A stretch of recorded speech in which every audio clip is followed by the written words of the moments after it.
Countdown is the best place to farm for gear in the Division 2, so the last thing that you want to happen is to be kicked from the group or cause your entire team to wipe because you don't know what to do. So in this video I'm going to show you the 5 do's and 5 don'ts of Countdown that you really need to know. But before that, a quick overview of what Countdown is. Countdown is a time game mode that is split into 4 phases. In the first phase, the aim is to disable the countermeasures that are in place, each of which is guarded by a hunter. In the second phase, you need to complete 2 out of 3 activities, which will be randomized each time you play. These are all pretty simple and largely revolve around killing enemies, pushing the odd button, holding areas and destroying things. Once you've completed the 2 activities, phase 3, the main objective, will unlock, which is just a larger version of the activities in phase 2 with some mechanics thrown in. The final phase is extraction, and it is here that your team will be at most risk of wiping, as a group of hunters and regular enemies stand between you and the extraction zone. So what are the 5 do's and 5 don'ts of Countdown that you need to know? Let's start with what you should do. Before you start, do make sure that you have space in your inventory to pick up all of the loot that drops. The game mode isn't called Countdown for nothing. There is a time limit, so standing around managing your inventory is not going to go down well.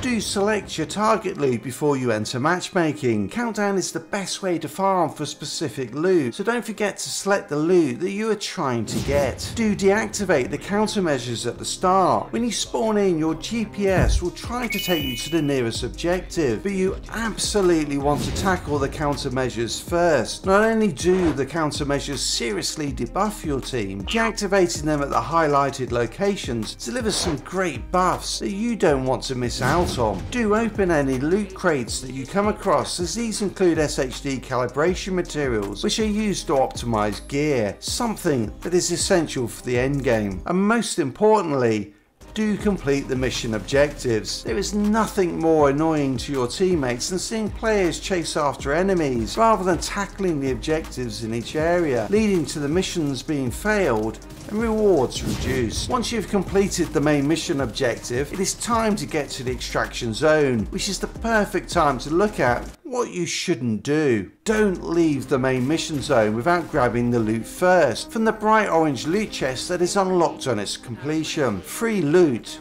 should never be overlooked. The next don't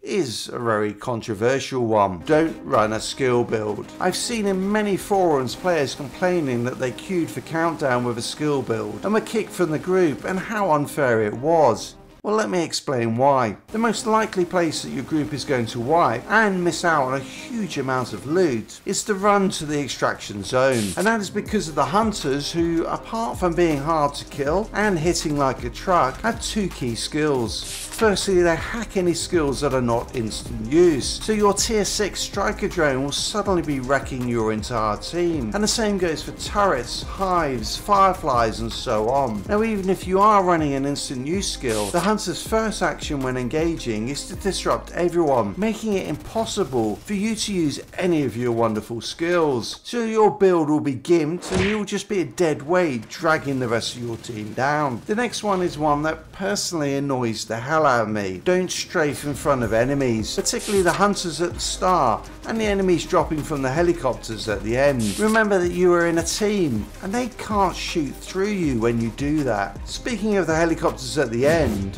don't call for an extraction when there is plenty of time left on the clock. Players don't run Countdown repeatedly just for the fun of it. They are typically farming for a specific piece of gear with god rolls for their build, or to level up their expertise. So they want to maximize the amount of loot they can get from the run. The helicopter will keep coming like Santa Claus on a loop, bringing more and more loot. So don't stop the party early. It is very tempting to chase that last piece of loot.